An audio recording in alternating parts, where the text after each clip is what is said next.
right, we're gonna turn it over to another super exciting guest. Joanna Wingo. Our friend is on the radio. Right, thank you for being here.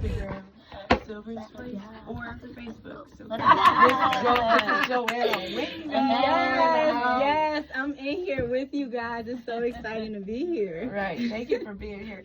So Joanna, Miss Wingo, you know, I know you as Wingo, but we're gonna call you Miss Joanna, whatever we're gonna do.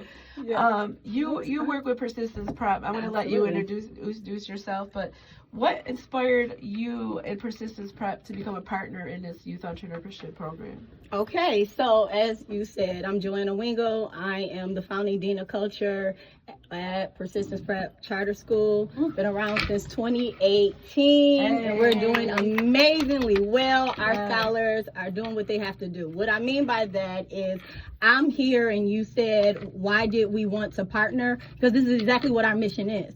The whole idea is to have the private school experience and to provide our scholars with rigorous academics, even though this is still public school. And so because of that, the standard is high, the expectation is high. We're not just focusing on the academics, but we focus on the social emotional learning of our scholars. So for the most part, our expectation is just like the parents. You know how to behave, you know what you need to do, and on top of that, if you are struggling, let me provide you with the skills so that you're able to maintain in the classroom and you can build those skills, so not just those personal but social skills, so when you're out in the world, you don't have somebody looking at them like, oh, they should have taught you better.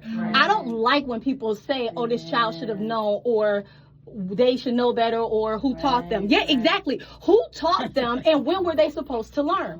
A lot of our programs are always deemed towards our high school scholars.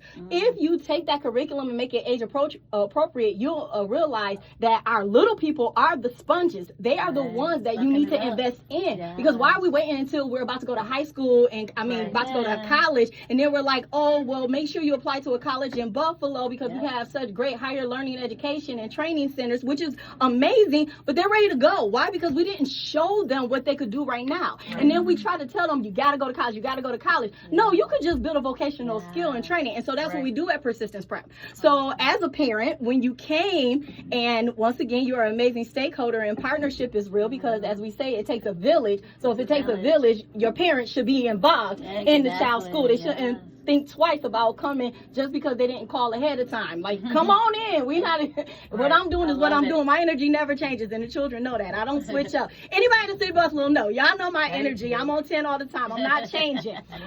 So when we say that, the exposure and building the capacity. So when you came with this idea that you began, as you said, in the early 20, what did you say, 20 or 10? It was something like that. We came later. So you already had this plan developed. And so what it does is it builds on what we're already teaching our scholars when it comes to money and coins. Okay, so what do you do with that money? Make it relevant. Financial literacy is real. They can understand it the same way they're learning foreign language. They can understand financial literacy so that they can get their Mayor Summer Youth job or their paper boy, paper girl route, and you know what to do with your money. But what's amazing on top of that is the entrepreneurship. Say it with me, entrepreneurship.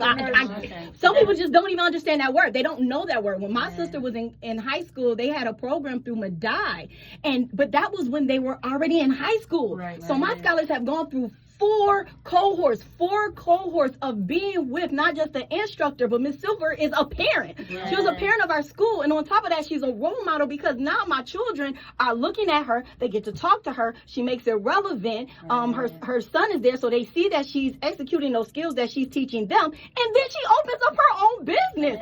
Come on, so you make it right there, and when you make it relevant and you get the buy-in of your scholars and the parents, you have a wonderful program. And so in so many aspects of it, Persistence didn't even have to do a big lift. We came on the later side to make sure the children got the profit of the money they sold, the t-shirts they sold, because our cohort, they learned all of the literary terms of the finances and the marketing and PR, and you know that's different, right? Like not all of us know those are different aspects of it, you know. So the teachers were learning as well from Miss Silver, and then they had to promote it, and then we went with you to go, and they checked out where where it's being made. Then they had to, you couldn't drop the ball, you got to sell it. And then they was looking and they were like, well, we still got t-shirts, right? Because you're not selling your product. So how else can we sell the product? Girl, you better go on the highways and hedges. You better use social media. You better go to that car line. You better talk to those parents. Right. Then a new group of children came, kindergarten. So they was like, oh, we got a new target group. Let's sell out in the extra small and small. And to be able to allow them to have that investment that I'm not just in school for the academics and all you care about is if I can read and count. But the fact that you really care that I have a skill that I can take with me. Like the impartation of knowledge, if Miss Silver never walks back through that door, there is so if it's four cohorts, there is 3 grade levels who actually understand what you did. That's legacy right there. Right. You know, it's more than just your 2 babies, but you just impartate in just the 40 children. So it was absolutely amazing. There was no question about it. And we look forward to our next one in the spring. That is so exciting. Awesome. So, Ms. Joanna. Oh, there's more. Yeah, there's another question. Okay, why do you think it's so important, especially in our community, to plant these seeds of entrepreneurship? Because they're our children. Yes. Because they're our children. Right. I don't plan on working for the rest of my life.